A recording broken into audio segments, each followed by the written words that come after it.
이제 선생님의 이제 분부를 받고 논문을 쓰는데 그 논문의 제목이 뭐라고요? 유토피아. 유토피아는 특별히 공산주의의 이론에서 이제 지향하는 것으로서 이 인간이 만들 수 있는 가장 평등하고 가장 평화스럽고 아름다운 그러한 사회를 일컫는 얘기가 되겠죠. 그래서 이 두 학생이 인간이 만들 수 있는 유토피아에 대해서 지금 논문을 쓰는 숙제를 하고 있었습니다. 근데 한 학생은 그리스도인이고 한 학생은 무신론자였습니다. 근데 이 무신론자가 이제 논문을 쓴 과정에 한 가지 제의를 했습니다. 여보게, 우리가 유토피아를 정말 만들어서 사람들이 정말 평등하게 살 수 있고 전혀 사람의 마음 가운데 제재를 당하지 않고 가장 아름답고 평화스럽게 살 수 있는 그런 곳을 만들려면 거기엔 법이 없어야 되겠네요. 법이 있으면 해석하는 방법도 달라지고, 법이 있으면 사람들이 또 그 법에 대해서 서로 다른 그 의견이 생기고, 사람들이 구속당하고 억압당하고 사람들이 박스에 짜야 넣어지고, 그래서 법 때문에 사람들이 상당히 불편한 한 일장을 우리가 이해하니까 이런 유토피아엔 법이 없어야 되겠네. 상당히 좋은 얘기입니다. 그렇지 않습니까? 법이 없이 사람이 살 수 있으면 얼마나 좋겠습니까? 그러니까 이제 이 그리스도인 학생이 이렇게 물었다는 것입니다. 그런데 문제는 만약에 그런 유토피아가 형성되었다고 하자. 그런데 그 유토피아에서 만약 법을 어기는 사람이, 다시 말해서 우리의 양심을 어기거나 이웃 사람에게 어려움을 주는 법을 어기는 자가 생기면 그럼 어떻게 할까? 근데 이 학생이 가만히 생각하더니 그러면 이렇게 하면 되겠네. 그 유토피아에 살고 있는 사람들을 먼저 법을 전혀 어길 필요가 없는 사람들로 훈련을 시켜놓고 그런 사람들만 유토피아에 보내면 되지 않겠는가? 그 말이 맞죠? 논리상으로 합리적이고 옳은 얘기입니다. 그때 또 이 그리스도인 학생이 물었습니다. 자, 그러면 그런 사람들을 우리가 어떻게 뽑아내고 어떻게 훈련을 시키지? 여기 이제 문제 봉착한 것입니다. 상당히 간단하고 단순한 얘기 같지만 사실은 그렇지 않습니다. 이것은 하나님을 믿는 사람들이나 믿지 않는 사람이나 똑같이 추구하는 인간 세계 낙원의 유토피아의 결론입니다. 이것이 이상이고 우리의 목표입니다. 이것만 된다면 아무런 문제가 없습니다. 사실은. 그렇지 않습니까? 여러분, 오늘날 공산주의 현실 좀 보십시오. 제가 이 중국을 자주 다니지만은 이 권력을 쥐고 있는 사람들, 경찰력, 군사력, 행정력, 이 세 가지 권력을 쥐고 있는 사람들이 제일 부자입니다. 그 나라에서. 이건 제 얘기가 아니고 중국에 가면 중국에 있는 시민들이, 그 국민들이 저한테 한결같이 말해주고 있는 얘기입니다. 얼마나 참 이치에 맞지 않는 얘기입니까? 유토피아를 만들려고 추구하는 공산주의 사회에서 어떻게 권력을 가지고 있는 사람이 제일 부자입니까? 여러분, 큰 도시 다니면 말이죠. 이 렉서스니, BMW, 그다음에 이제 이 머세디스 벤츠 같은 차가 꽤 자주 눈에 띕니다. 어떻게 저렇게 큰 부자가 있는가라고 물어보면 저 사람들은 거의 다 공산당의 높은 지위에 있는 사람이든가 아니면 경찰 간부, 아니면 시의회에 있는 높은 사람들, 아니면 군대 높은 장교들이라는 겁니다. 참 이상하죠? 법이 필요 없게 되기 위해서는 사람들이 법이 없어도 문제가 없도록 바뀌어져야 합니다. 이 얘기가 바로 갈라디아서 얘기입니다, 여러분. 이 얘기가 다른 얘기가 아닙니다. 이 얘기가 유토피아 얘기가 아니고 사실은 갈라디아서를 기록한 사도 바울의 이야기의 그 내용입니다. 우리 같이 우리 갈라디아서 3장 21절부터 27절까지 한번 같이 읽어보도록 하십시다. 갈라디아 3장 21절부터 27절까지입니다. 그러면 율법이 하나님의 약속들을 거스르느냐? 결코 그럴 수 없느니라. 만일 능히 살게 하는 율법을 주셨다면 의가 반드시 율법으로 말미암았으리라. 다시 말해서 여기에 능히 살게 하는 율법을 주셨더라면 그러면 그건 무슨 뜻입니까? 그러면 율법이 우리를 살게 하는 역할을 한다는 뜻입니까? 아니면 반대입니까? 예? 여기에 말씀하기를 만일 능히 살게 하는 율법을 주었다면 의가 반드시 율법으로 말미암았으리라. 그렇게 말씀을 하셨다면 율법이 우리를 살게 하는 그런 기능을 행한단 말입니까? 아니면 우리를 죽이는 기능을 한단 말입니까? 살게 하는 기능. 예?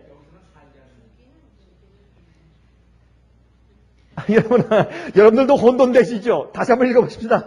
우리 21절 이해 못하면 우리가 더 이상 계속 나갈 수가 없죠. 다시 읽읍시다. 그러면 율법이 하나님의 약속들을 거스르느냐? 결코 그럴 수 없느냐? 만일 능히 살게 하는 율법을 주셨다면 의가 반드시 율법으로 말미암았으리나 그러나 성경의 모든 것을 죄 아래 가두었으니 이는 예수 그리스도를 믿음으로 말미암은 약속을 믿는 자들에게 주려 함이니라. 했으므로 여기에 율법은 우리를 살게 하는 기능을 행하는 것이 아니라 반대로 죽이는 기능을 행한다 그런 뜻이죠. 그렇죠? 됐습니까? 자, 그러면 여기에 이 율법에 대한 기능을 여기에 설명을 했습니다. 그러므로 23절에 가서 보십시다. 믿음이 오기 전에 우리가 율법 아래 어떻게 되었습니까? 매임바 되고 계시될 무엇의 때까지? 믿음의 때까지 갇혔느니라. 다시 말해서 믿음이 오면 율법의 기능이 패합니다. 이거 참 이상한 말씀으로 되어 있어요. 그래서 마치 그래서 여러분 오늘날 기독교에서 많은 사람들이 심지어는 어떤 신학자들까지도 예수를 믿는 믿음이 율법을 패한다고 하는 그런 이상한 논리를 가지고 말하는 이유가 이 성경에 그렇게 말씀하신 것처럼 들리는 말씀이 사실 있어요. 그 속에. 바로 여기 있는 말씀이 그 중에 하나입니다. 그러나 사실 그런 뜻이 아닌 것을 알 수 있죠. 24절 이같이 율법이 우리를 그리스도에게로 인도하는 무엇이 되었어요? 몽학 선생이 되어 우리로 하여금 믿음으로 말미암아 의롭다함을 얻게 하려 함이라. 자, 여러분 몽학 선생이 누굽니까? 몽학 선생은 유치원 선생이라는 뜻이 아닙니다. 몽학 선생은 국민학교 선생이라는 뜻이 아닙니다. 몽학 선생은 뭐냐면 스쿨 마스터라고 해서 옛날에 특별히 그 헬라 시대 그 학교 가기 전까지 학교에서 이 아이들을 도와주는 가정교사 같은 사람들이었습니다.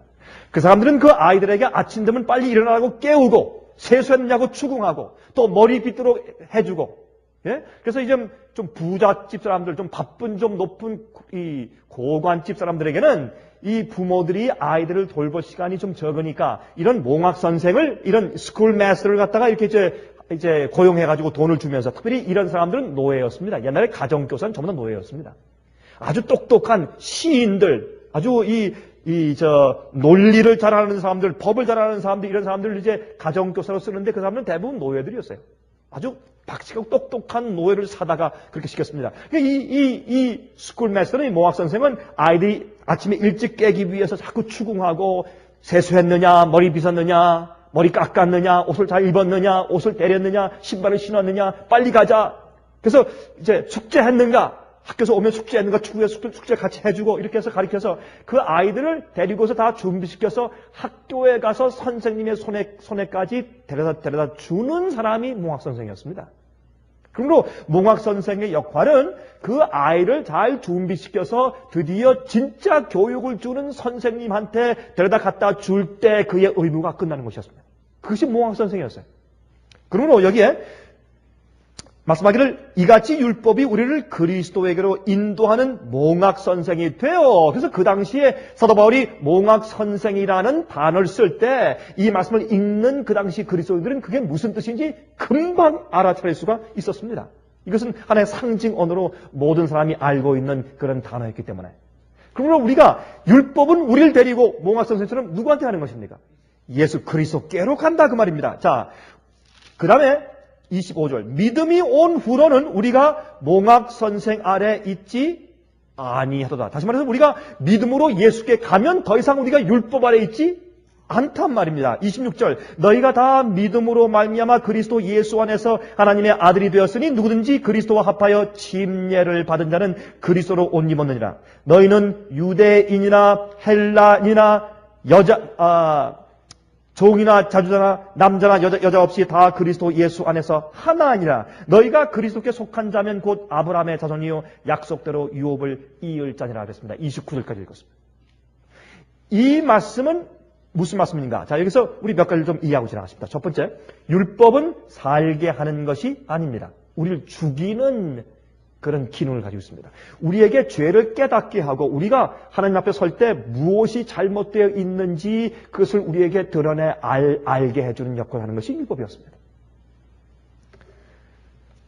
우리가 여러분 그 체중기 위에 올라서면 그 체중기가 우리한테 이제 당신은 190파운드. Something is wrong. 그렇죠? 너무 무거워요. 살을 빼야 할 것입니다. 그러면 우리가 체중기를 집어 던집니까? 아니면 체중기 바늘 갖다가 60파운드로 가리키도록 우리가 체중기 바늘을 고치면 그러면 제 이 체중이 너무 많이 나가는 비만의 문제가 해결됩니까? 아니죠. 이건 우스꽝스러운 질문 같지만 사실은 그렇습니다. 사실은 체중기에 올라서 체중기는 우리에게 당신은 지금 30파운드 오바요. 살을 빼시오. 문제가 있어. 라고 가르쳐주는 일만 하는 것입니다. 그렇죠? 우리가 체중기를 기분 나쁘다. 나 그렇지 않아. 하고 체중기를 치워버린다고 해서 내 문제가 없어지는 것은 아니란 말입니다. 다시 말해서 율법 자체가 체중기가 내게 비만의 문제를 고쳐주는 일을 하는 존재는 아니라 그 말입니다. 지금 그것을 사도 바울이 우리에게 설명해주고 있는 것입니다. 자, 두 번째, 믿음이 올 때까지 율법에 매인바되었다. 다시 말해서 율법은 우리의 문제를 가리켜서 우리를 믿음으로 우리를 데리고서 예수님께 가서 예수님께 연결시켜 준 다음에는 어떤 의미에서 율법이 할 기능은 끝났다는 것입니다. 그것이 사도 바울의 가르침입니다. 율법은 그래서 몽학 선생입니다. 그런데 예수께 가면 더 이상 몽학 선생이 필요 없다라고 하는 것은 어떤 의미에서 율법이 패한다는 뜻이 아닙니다. 여러분 우리 이 말씀 우리가 알고 지나갔습니다. 우리 이미 알지만 마태복음 5장 보십니다. 마태복음 5장. 아무리 사도 바울이 논리적으로 말을 했어도 예수 그리스도 우리 주님 창조주 이 우주 만물의 근본이시여 말씀의 근본이신 예수의 말씀을 거슬 수가 없는 것입니다. 그러므로 사도 바울의 모든 말씀은 예수의 말씀과 다 조화되는 것입니다. 자, 17절. 마태복음 5장 17절. 내가 율법이나 선지자나 폐하러 온 줄로 생각지 말라. 폐하러 온 것이 아니요. 어떻게 하러 왔다고요? 완전케 하러 왔다. 완전히 이루려고 왔다 말입니다. 그렇죠? 자, 그러면 한 가지 또 우리 좀 말하고 지나가야 될 것입니다. 몽학 선생은 다시 말해서 10계명은 여기에는 율법은 10계명을 포함한 것입니까? 아니면 제사 제도나 성소 안에 있는 그런 그 제사 제도 또 절기 제도를 지키는 것들, 금식일 이런 것들 유대인의 그 절기와 율법들 그런 의문의 율법만 지칭하는 것입니까? 여기는 이 몽학 선생의 율법이 유대인들의 그 절기를 지키는 것 같은 그런 의문의 의식의 율법만 포함하는 것입니까? 아니면 십계명도 같이 포함하는 것입니까? 십계명도 함께 포함하는 것입니다. 율법이라는 단어 속에 그것이 다 같이 포함되어 있는 것입니다. 그러면 그렇기 때문에 사람들이 그러므로 계명을 더 이상 지킬 필요 없다. 왜 예수께서 이미 우리를 위해 십자가에 돌아가셔서 우리를 이미 용서하시고 죄를 탕감해 주셨으므로 또 주의 온전한 의가 나를 덮어주니까 라고 말하는 것입니다. 그것은 잘못된 생각입니다. 왜 그렇습니까? 예수께서 말씀하시는 내가 율법을 폐하러 온 것이 아니라 더 온전케 하러 왔다라고 하는 말은 그것은 이제 갈라디아 5장에도 나오지만은 그것은 물론 유대인들의 절기와 성소, 봉사, 제도들 자체가 예수께서 메시아로 오시는 것을 상징해 주는 제도였고 예수께서 실제로 왔을 때 더 이상 그런 상징이 필요 없이 그런 모든 율법을 다 이루셨습니다. 또한 마찬가지로 십계명 그 자체도 우리가 예수님께 나아가서 주님 안에서 거듭나면 주의 성령의 은혜로 그 율법의 요구를 이루는 경험을 하기 때문에 율법을 폐하는 것이 아니라 율법을 온전하게 성취시킨다고 성경은 말하고 있는 것입니다. 그것이 예수의 말씀입니다. 자, 그러므로 이 문제를 해결하려고 하는 두 가지의 해석이 있는데 첫 번째는 율법의 폐지론입니다. 다시 말해서 순종이 불필요하다. 두 번째는 그리스도 안에서 진심으로 계명을 지키게 되므로 더 이상 법이 필요 없게 된다는 해석입니다. 예를 들어서 말입니다. 어떤 가정에 냉장고 위에다가 그 가정이 지켜야 하는 수칙, 그 가족의 수칙을 이제 기록해 놓았다고 하십니다. 근데 그 수칙 가운데 이런 수칙이 있어요. 간식하지 말 것. 비트윈 미래는 아무것도 먹지 말라. 주스도 마시지 말라. 사탕도 먹지 말고 아무 음식이 배에 들어가지 못하게 하라. Between meals. 식사 중간엔 절대로 간식이 안 된다. 그런 수칙을 이제 붙여놓았습니다. 이 법칙은 온 식구들이 그 법칙을 실천할 때까지만 필요합니다. 맞습니까? 더 이상 아무도 그 간식을 하는 사람이 더 이상 없고 간식하지 말라는 그 법을 어기는 사람이 없을 때 더 이상 그것을 계속 붙여놓을 필요가 없는 겁니다. 그건 더 이상 필요가 없습니다. 저는 어릴 때부터 지금까지 간식을 안 해오는 사람입니다. 저는 어릴 때부터. 그 제 법칙입니다. 제가 어릴 때 이렇게 배웠기 때문에. 물론 제가 어떤 데 실수로 어떤 데 필요해서 꼭 먹어야 할 때 먹는 그런 일들이 간혹 있었겠죠. 가능하냐? 아주 드물게 제가 생각할 때 잘 기억이 안 납니다만은 혹시 여러분께서 목사님 그때 간식했지 않습니까? 이렇게 말하는 사람이 있을지도 모르겠습니다. 그러나 제 기억상으로는 저는 없습니다.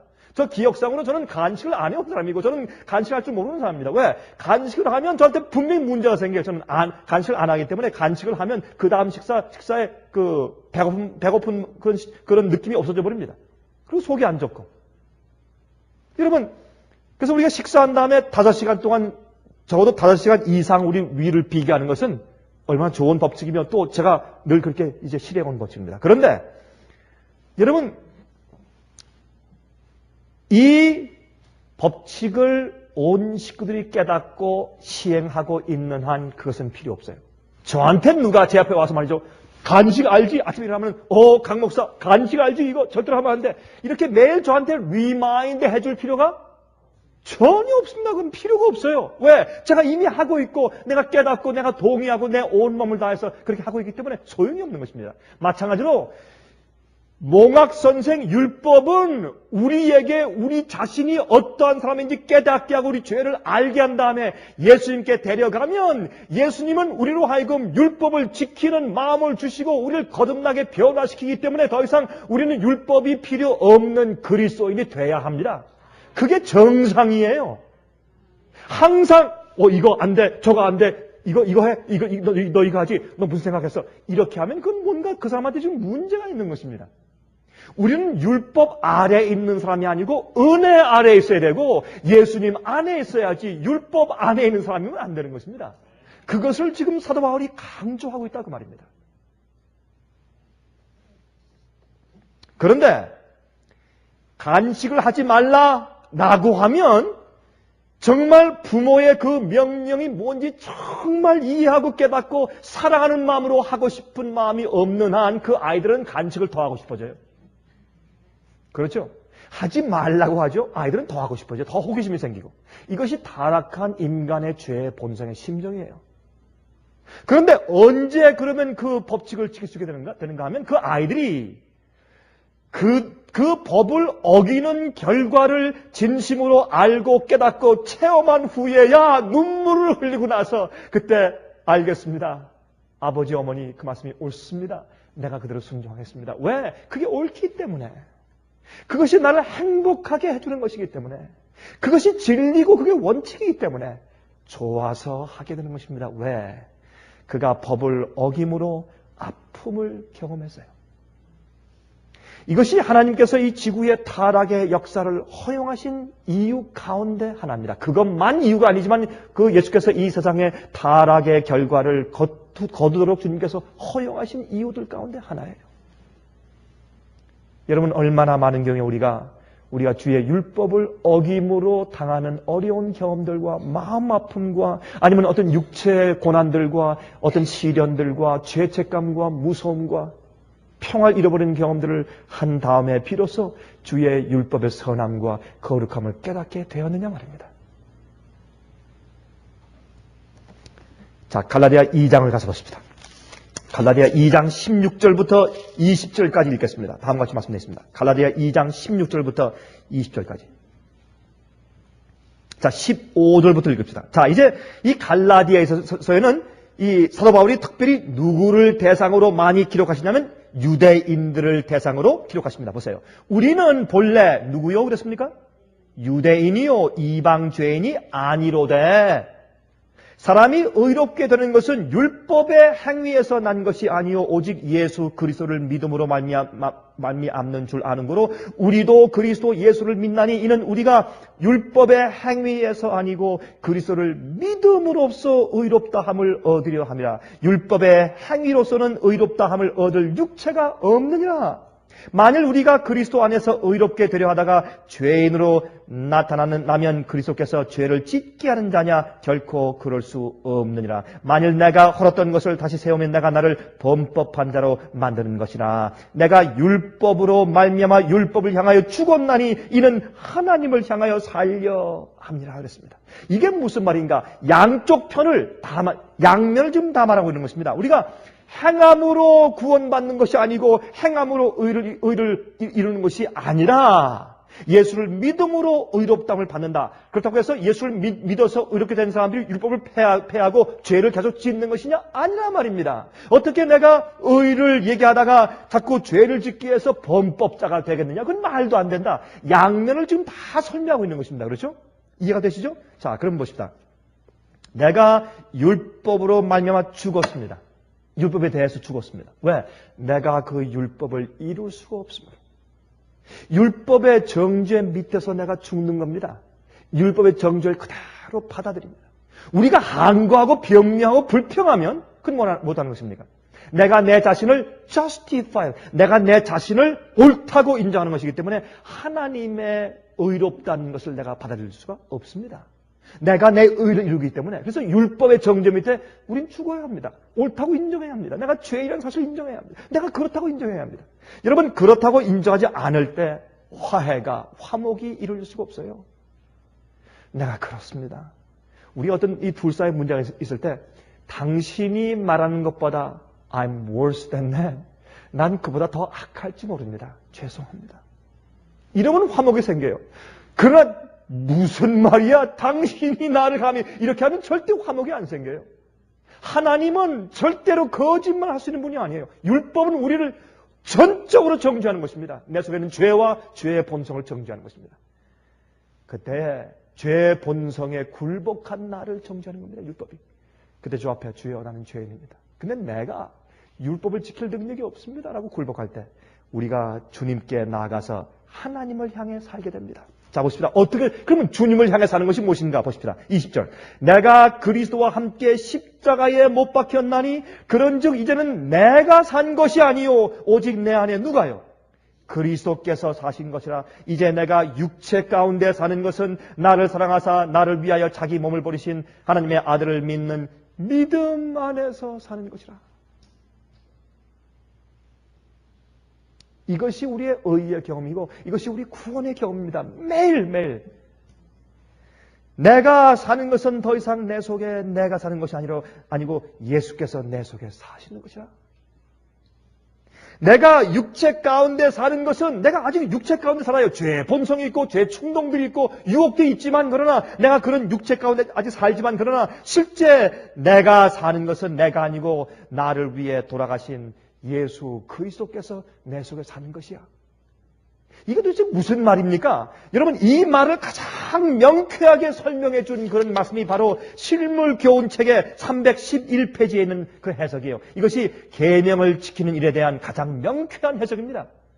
이것은 세상에는 어떤 성경 주석책을 찾아봐도 이렇게 아름다운 주석은 없어요. 이런 영감적인 주석은 없습니다. 이 실물교훈에 있는 311페이지에 있는 이런 해석처럼. 아무리 찾아보십시오. 이런 해석이 있는가? 이렇게 말씀했어요. 우리가 우리 자신을 그리스도께 바칠 때에 우리의 마음은 그리스도의 마음과 연합되고 우리의 뜻은 그분의 뜻에 합병되고. 여러분, 합병이 뭐예요? 합병이 뭡니까? 예? 요새 회사들이 서로 합병한다는 말, 멀지한다는 말을 많이 쓰죠? 영어도 멀지가 멀지. 멀지가 뭐예요, 멀지? 두 회사가 하나로 합친 다음에 이름이 두 개의 하나예요. 이제 하나예요. 약한 회사가 큰 회사에게 합병해서 빨려 들어간 다음에 이 회사 이름이 바뀌어버려요. 무슨 회사로? 합병된 저 회사 이름으로. 그 회사의 명함도 다 바꾸고 그 회사의 이름과 모든 게 다 바뀌고 서류가 바뀌고 내용이 바뀌고 제목이 다 바뀌어요. 우리는 더 이상 내가 아니에요. 예수께 속한 자예요. 내 모든 것이 예수 안에 들어가서 예수와 하나로 합병되고 멀지돼 버려요. 두 회사가 하나가 돼버린 거예요. 그런데 거기에는 더 이상 나로 하여금 내가 옛날에 이런 말입니다. 그래서 만약에 ABC 회사가 저기 마운틴 회사하고 합쳤습니다. 근데 합친 다음에 좀 어떻게 해요? 합쳐서 가지고 마운틴이라는 그런 이름을 자꾸 불리움을 받으니까 좀 기분이 나빠요. 난 그 옛날에 ABC였어. 이건 안 되는 겁니다. 예수와 우리가 합병, 그리스도의 마음과 연합되고 우리의 뜻은 그분의 뜻에 합병되고 무엇이요? 우리의 뜻이 예수의 뜻과 하나가 되고 우리의 정신은 그분의 정신과 하나가 되고 우리의 생각은 그분에게 사로잡히게 되어서 마침내 우리는 그분의 생애를 살게 된다.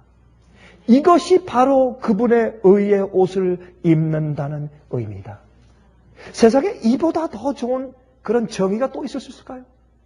갈라디아 2장 20절에 있는 이 말씀을 해석하는 그 의미가 그리하면 주께서 우리를 보실 때에 무화과 나무 잎으로 엮은 옷이나 죄로 인해 벌거벗고 뒤틀린 우리의 몸은 보지 아니하시고 여호와의 율법을 온전히 순종하심으로 이루신 당신 자신의 의의 두루마기를 보게 된다. 왜? 우리는 예수 안에 있으니까. 그러면 예수 안에 있다는 것은 내가 마음대로 살고 난 ABC야 하는 것이 아니라 어떻게 나는 예수 안에 있기 때문에 예수의 정신이 내 정신이고 예수의 마음이 내 마음이고 예수의 뜻이 내 뜻이고 내가 주님의 뜻대로 살고 내가 예수께서 주시는 성령의 충동을 그대로 옮기는 생활을 살기 때문에 예수께서 내 속에 사시는 거기 때문에 예수께서 보실 때 그건 나의 의구나.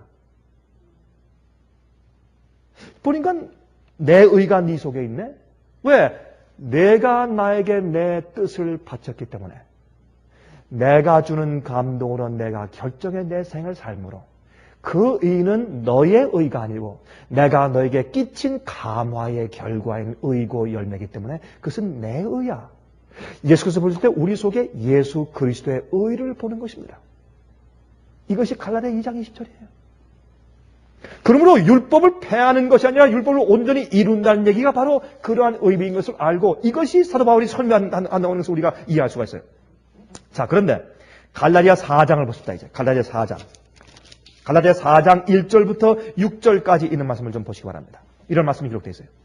내가 또 말하노니 유업을 이을 자가 모든 것의 주인이나 어렸을 동안에는 종과 다름이 없어서. 여러분, 어린 아이들은 말이죠.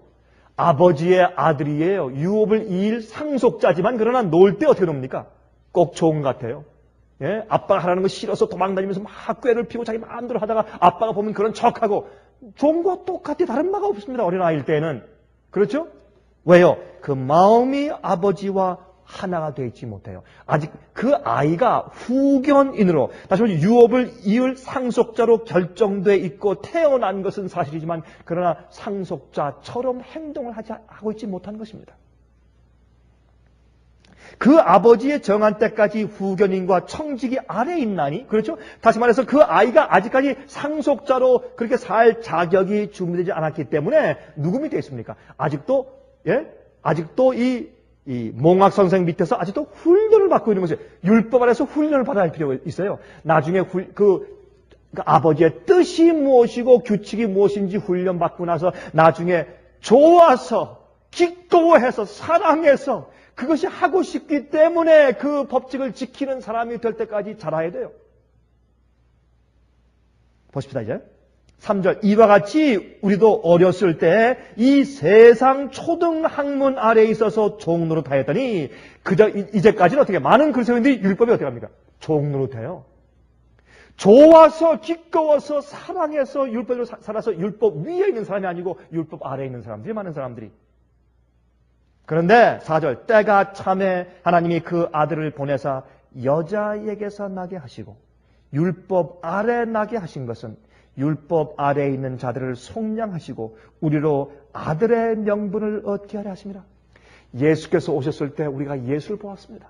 여러분 요한복음 1장을 보면 우리가 예수를 볼 때 독생자의 영광을 보았습니다. 그 안에 은혜와 진리가 충만하더라고요. 예수를 보면서 사람이 과연 어떻게 살아야 하며 어떻게 살 것에 대해서 우리가 감히 짐작할 수 있게 되었습니다. 이제 이것이 하나님 안에 사는 그리스도의 삶이다. 이것이 정말로 율법을 지키는 사람이구나. 예?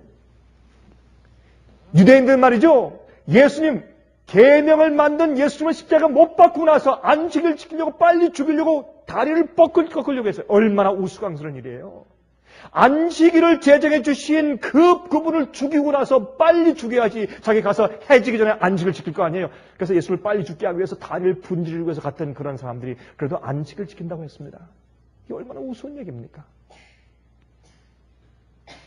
그러므로 예수를 볼 때 참 하나님의 계명을 지키는 것이 무엇인지 그들이 이해하기 시작한 것입니다. 6절 보세요. 너희가 아들인 고로 하나님이 그 아들의 영을 우리 마음 가운데 보내사 아바 아버지라 부르게 하셨느니라. 여기 나오지 않습니까? 우리가 아들이기 때문에 무엇이 있어야 합니까? 아들의 영이 있어야 돼요. 아들의 영이 없으면 우리는 종이에요. 종과 노인들은, 노예들은 말이죠. 하인들은 주인이 없으면 일 안 해요. 일 안 하고 딴청 피우고 돈 훔쳐 그렇게 해요. 왜? 자기가 아니니까. 이 아들도 아들의 영이 없으면 그렇게 살아요. 그러면 무엇입니까? 아들이지만은 그러나 삶 자체는 하인이고 종이고 노예예요. 아무 차이가 없는 것입니다. 언제까지? 아들의 영이 우리 마음 가운데 부어짐 받을 때까지. 그 다음에 우리가 아버지라고 아빠, 데디라고 부를 수가 있는 것입니다. 그가 종에서 드디어 아들이 되었기 때문에. 이 말씀을 하면서 보세요. 여러분 갈라디아 5장을 좀 가서 보실래요? 갈라디아 5장 4절부터 읽겠습니다. 5장 4절부터 율법 안에서 의롭다 함을 얻으려 하는 너희는 그리스도에게서 끊어지고 은혜에서 떨어진 자로다. 우리가 무엇으로? 우리가 5절 우리가 무엇으로? 성령으로 무엇을 쫓아? 믿음을 쫓아 무엇을 기다립니까? 의의 소망을 기다리노니 그랬어요. Hope of righteousness by faith. 믿음으로 말미암아서 의롭게 되는 소망을 기다려요. 왜요? 성령으로. 성령이 아들의 영이 주어지면 그 일이 가능해져요. 우리 마음이 율법을 지키는 사람이 되고 더 이상 율법 아래에 있을 필요가 없어요. 더 이상 율법 필요 없어요. 간직하지 말라. 그 사인이 더 이상 필요 없는 거예요. 간음하지 말라. 왜 그 사인이 필요하냐면 우리한테. 예? 부모를 공경하라. 그것은 더 이상 왜 필요 없는 것이에요. 우상을 섬기지 말라. 예? 하나님의 이름을 망령되 일컫지 말라. 그런 계명이 더 이상 우리에게 필요가 없어요. 왜 필요해요? 이미 우리 마음 가운데 하나님의 영이 있어서 우린 그 계명대로 사는 사람인데 이것을 지금 사도 바울은 설명하고 있는 것입니다. 율법을 폐하는 것이 아니라 율법을 이루는데 유대인들은 자기의 노력과 자기의 열심으로 그것을 이루려고 했다가 패했단 말입니다. 그들이 멸망을 당했어요. 그러나 진짜 의를 이루는 것은 아들의 영을 받으란 말입니다. 성령으로 말미암아 믿음을 쫓아 의의 소망을 우리가 기다린다라고 말하는 것입니다. 6절 보십니다. 6절에 그 결론이 나와 있죠. 그럼 6절 갈라디아 5장 6절 그리스도 예수 안에서는 할례나 무할례가 효력이 없되 무엇으로서 역사하는? 사랑으로 역사하는 무엇이라고요? 믿음뿐이라. 이게 믿음, 이것이 성령으로 쫓아난 믿음이에요. 이런 믿음은요, 더 이상요, 율법을 자꾸 앞에 갖다 대고 자꾸 얘기할 필요가 없어요.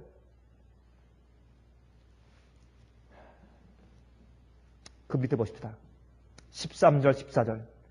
형제들아 너희가 자유를 위하여 부르심을 입었으나 그러나 그 자유로 육체의 기회를 삼지 말고 오직 사랑으로 서로 종노릇하라. 온 율법은 내 이웃 사랑하기를 내 몸같이 하라 하신 말씀에 이루었나니. 그 말씀은 다 이루었어요. 율법을 이미 이루었어요. 이웃을 사랑하면 5제부터 10제까지 이미 다 이루었어요. 우리가 하나님을 온 마음을 다해서 사랑하고 따르면 1제부터 4제까지 이미 이루었어요. 그것이 내 속에 있고 그게 내 속에 있는 나의 영이 되어버렸기 때문에 그것을 지키지 않을래 지키지 않을 수가 없어요. 억지로가 아니고 그렇게 해야 되기 때문에. 사랑하기 때문에, 하고 싶어서.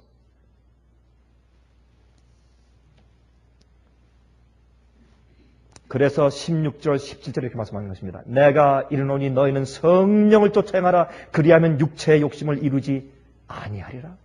더 이상 우리 속에 있는 죄의 본성이 우리를 지배하지 못해요. 17절, 우리의 소욕은 성령을 거스리고 성령의 소욕은 육체를 거스리나니 이 둘이 서로 대적하므로 너희의 원하는 것을 하지 못하게 하려 한다 그랬습니다. 못하게 하려 함이니라. 참, 전 이 말씀을 읽을 때마다 참 그렇게 좋아요. 내 속에 있는 죄의 소욕이 내가 성령을 쫓아 행하면 죄의 소욕이 그의 원하는 것을 이룰 수가 없는 것이 아니라 못해요. 하려고 해도 못해요. Impossible. 내가 그것을 접어서 버리기까지 못해요, 사실은.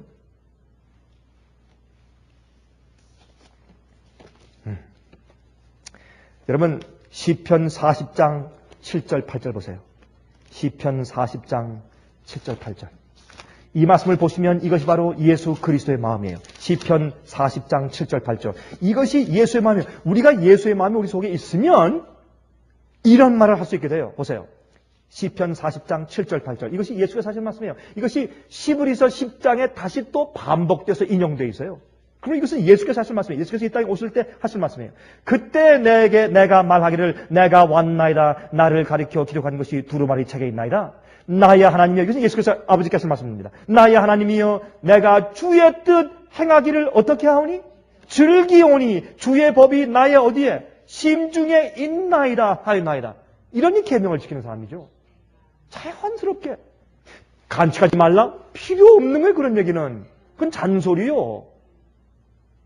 여러분, 제가 지금 160파운드, 165파운드로 적당한 지금 파운드가 있는데 왜 자꾸 다 알면서 왜 자꾸 가서 올려놓을 필요가 뭐 있냐 말이에요, 더 이상. 이젠 체증력 필요 없어요. 정상을 유지하고 있기 때문에.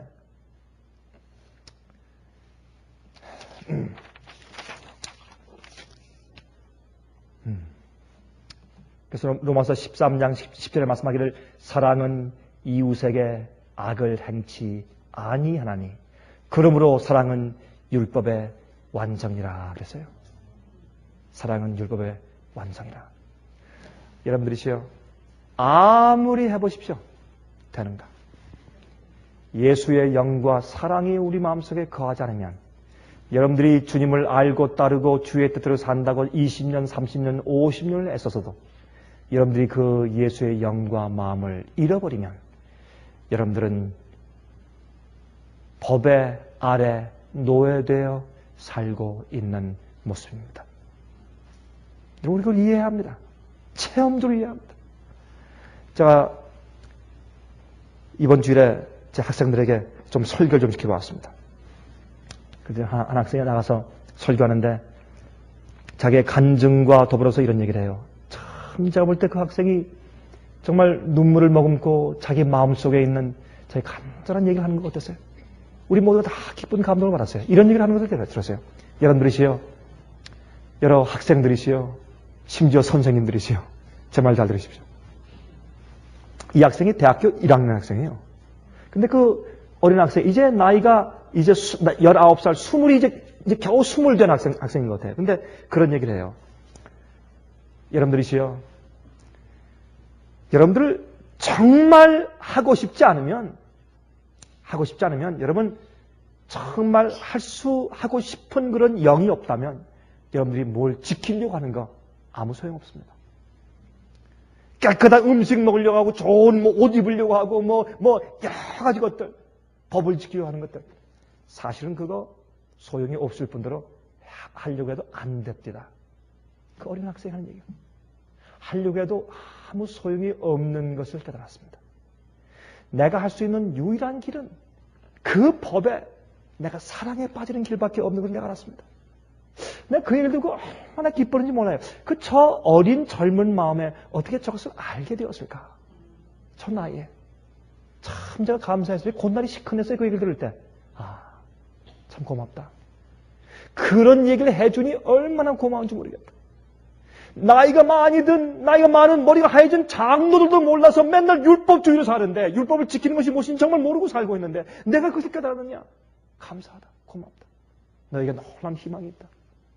이렇게 놀란 희망이다. 제 마음속에 얘기를 했어요. 여러분, 이 죄의 문제는 세 가지 문제가 있어요. 첫 번째, 그래서 죄는 세 가지 P가 있다. P. 영어로 P. 포울 할 때 P. 세 가지 P가 있다. 첫 번째, the penalty of sin. 죄의 형벌이 있어요. the penalty of sin.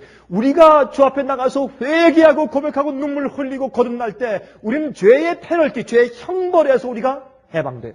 더 이상 죄가 우리를 해할 수가 없어요. 우린 죄의 형벌과 결과에서 우린 구속되고 구원받고 벗어났어요. 죄가 더 이상 우리에게 심판하지 못해요. 이제 용서받았기 때문에. 두 번째, 그 이후에 끝난 것이 아니에요. 그 다음에 죄의 power, the power of sin. 죄의 현재 내일의 능력에서 우리가 해방될 수 있어야 돼요. 예수님의 이름은 그 자기의 백성을 그들의 죄로부터 구원하시는 자가 예수라는 이름의 뜻이에요. 그러므로 우리가 죄의 형벌에서부터 죄의 정죄에서만 벗어난 것이 아니라 매일매일 생에서 예수 그리스도의 영을 통해서 그 죄의 세력, 죄의 능력, 죄의 파워에서부터 우리가 해방되는 경험들을 해야 합니다. 그것이 바로 우리가 율법 아래 살지 아니하고 아버지의 아들의 영이 내 속에 있어서 율법을 이루는 삶을 산다는 뜻을 사도 바울이 지금 말하고 있는 것입니다. 이 죄의 파워에서부터 우리가 해방되면 세 번째, 나중에 예수께서 오실 때 우리의 썩을 몸이 죽을 몸이 죽지 아니할 영화로운 몸으로 변화되고 썩지 않을 영원히 살 수 있는 몸으로 우리가 변화될 때 우리는 the presence of sin, 죄의 임재, 죄의 존재로부터 영원히 해방되어서 더 이상 우린 유혹도 받을 필요 없이 더 이상 죄가 없고 마귀가 없는 그런 거룩한 몸 가운데 사는 것입니다. 그게 죄의 presence, 죄의 존재 속에서 내 속에는 죄의 임재 속에서 우리가 영원히 구속되고 해방되는 것입니다. 그 날을 우리가 그 날을 계속 고대하고 있는 것이에요. 그 날이 올 때까지 우리는 지금까지 싸우고 고통당하고 어떤 데 울 때가 있고 우리가 시련 속에 있고 우리가 언제 이 죄의 presence, 죄의 존재와 임재 속에서부터 구속받을지 우리가 주 앞에 부르짖으며 살고 있는 것입니다. 그러나 그런 와중에서 우리는 죄의 파워에서부터 해방되는 것입니다. 제가 이번 주일에 한 72살 된 한 분을 제가 만났습니다. 근데 그분이 저를 만나서 하여튼 제가 쓴 여러 가지 그 글들을 그분이 좀 읽으면서 아마 감동을 많이 받았는 거예요. 그래서 저한테 이거 당신이 패스터 데이비 캉입니까? 네, 그렇습니다. 참 반갑습니다. 요즘에 저와 제 아내가 우리 목사님의 글들을 읽고 우리가 얼마나 기쁜 감동감인지 모르겠습니다. 참 만나서 너무 고맙습니다. 그런 얘기를 해요. 참 그래서 그렇습니까? 이게 참 처음 뵙는데 정말 그렇다니 참 감사합니다. 제가 뭘 했는지 모르지만은 참 주님의 은혜 감사합니다. 이렇게 대화를 하고 있는데 그분이 이제 이런 간증을 저한테 했어요. 전 지금까지 살면서 그런 단어는 제가 처음 들었어요. 패스터 강 목사님, you know, I am a prodigal father. 저는 당부입니다. 당자가 아니고 prodigal son이 아니고 prodigal father. 자기는 당부래요. 자기는 진리를 알고 다 알았지만은 자기는 세상이 좋아서 나가서 큰 먹고 마시고 자기는 회사를 여러 개 세웠고 이 보험회사를 생명보험회사를 2개나 세웠던 사람이에요. 밀리언이어서 밀리언이에요. 그리고 자기는 차 탈 때 리무진을 안 타면 차가 아닌 줄 알았대요. 항상 리무진을 타고 다니고 항상 큰 집에서 잘 살았는데 그만 이 사람이 욕심을 가지고 더하고 하다가 나중에 수에 걸려서 쫄딱 망했어요. 집까지 다 팔아서 넘겨버리는 망해도 그렇게 망할 수가 없을 정도로 완전히 바닥으로 쫄딱 망했어요. 그 다음에 그가 자기 아들의 하나님을 기억했대요. 그렇게 신앙에 진실된 아들의 하나님을 기억했대요.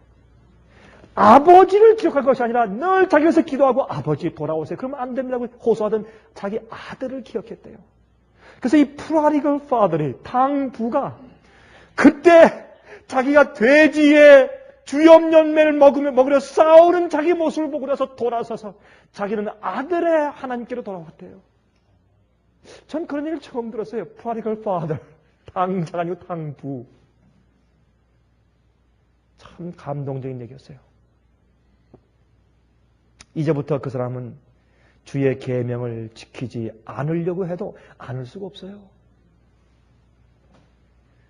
그리스도로 옷 입으니까 주님의 뜻대로 사는 것이 가능해졌다고 말하고, 그 전에 그렇게 싫더니 지금은 그렇게 좋대요. 하나님 아버지의 아들의 영이 그 72살 먹은 그 할아버지 속에 있었습니다. 그 사람은 율법을 온전히 이루는 사람이었습니다.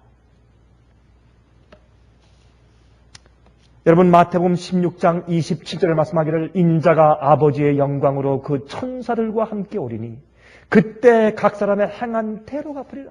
우린 믿음으로 구원받지만 행함으로 심판받아요. 성경은 말하기를, 또 계시록 22장 11절 12절 불의를 하는 자는 그대로 불의를 하고 더러운 자는 그대로 더럽고 의로운 자는 그대로 의를 행하고 거룩한 자는 그대로 거룩되게 하라.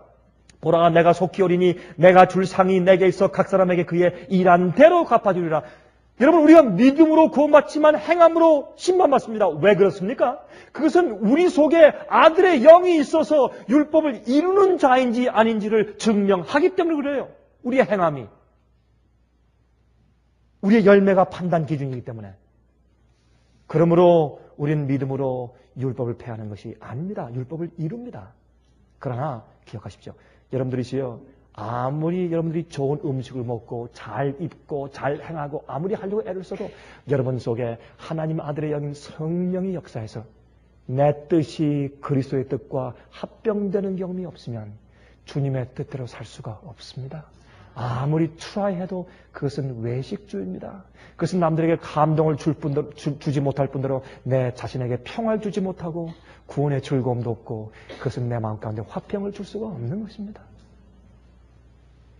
자기가 주 앞에 굴복하고 거듭났는지 안 났는지, 난 주님의 뜻대로 살기가 좋은지 나쁜지 자기 알아요. 남은 몰라요. 자기 알아요. 부인은 모를 수 있고 남편은 모를 수 있는데 자기는 알아요. 자기는 내가 주님의 뜻대로 살기를 정말 원하고 주님이시여 내가 주의 뜻 행하기를 즐기나이다 라는 마음이 있는지 없는지 자기는 안단 말입니다. 그것이 예수의 마음입니다. 요한계시록 22장 14절에 말씀하기를 그 두루마기를 빠는 자들은 복이 있으니 이는 저희가 생명나무에 나가며 문들을 통하여 성에 들어갈 권세를 얻으려 함이로다. 이 말씀을, 같은 성경 말씀을 킹 제임스 성경은 번역하기를, 그 말씀이 옳은 성경 번역이죠. 하나님의 계명을 지키는 자들은 복이 있나니 저희가 생명나무에 나가며 문들을 통하여 성에 들어갈 권세를 얻으려 함이로다. 그러므로 결국은 말이죠. 결국은 여전히 주님의 법과 일치된 마음을 가진 자, 즉 아들의 영을 소유한 자가 그 문에 들어가는 것입니다. 여러분들은 어떠한 자입니까? 여러분들은 주의 율법을 온전히 이루는 자입니까? 아니면 폐하는 자입니까? 오늘날 기독교의 많은 사람들은 이 두 가지의 갈림길에 서서 자기의 경험으로 선택하고 있습니다. 여러분들은 무엇을 선택하십니까? 여러분, 이것은 단순한 얘기 같지만 중요한 이야기입니다. 오늘 밤에 우리 마음속에 아들의 영이 거하도록 우리 기도하십시다. 이건 중요한 얘기입니다, 여러분. 이것이 없으면 여러분들이 무엇을 어떻게 하려고 아무리 애를 써도 그것은 외식주입니다. 주의 영이 우리 마음 가운데 거하시면 주께서 우리를 어떤 상태에서 어떻게 구원하는지 자기는 아는 겁니다. 이 구원의 체험이 여러분 속에 있기를 간절히 바랍니다. 하늘에 계신 우리 아버지 하나님이시여, 오늘 우리에게 주의 말씀을 통해서 정확한 인식을 주심을 감사합니다. 하늘에 계신 아버지시여, 우리는 아버지와 함께 거룩한 천사와 함께 영원히 있게 되기를 소망합니다. 성령으로 말미암은 믿음을 가지고 의의 소망을 바라볼 수밖에 없사오니 예수 그리스도 우리 주님 아들의 영을 저희 마음속에 허락해 주시길 기도합니다. 우리의 소원과 뜻이 우리 주님 예수 그리스도의 소원과 뜻과 합병될 수 있도록 축복하여 주시옵소서. 살아계신 예수 그리스도의 자비로우신 이름을 의지해서 간절하게 기도합니다. 아멘.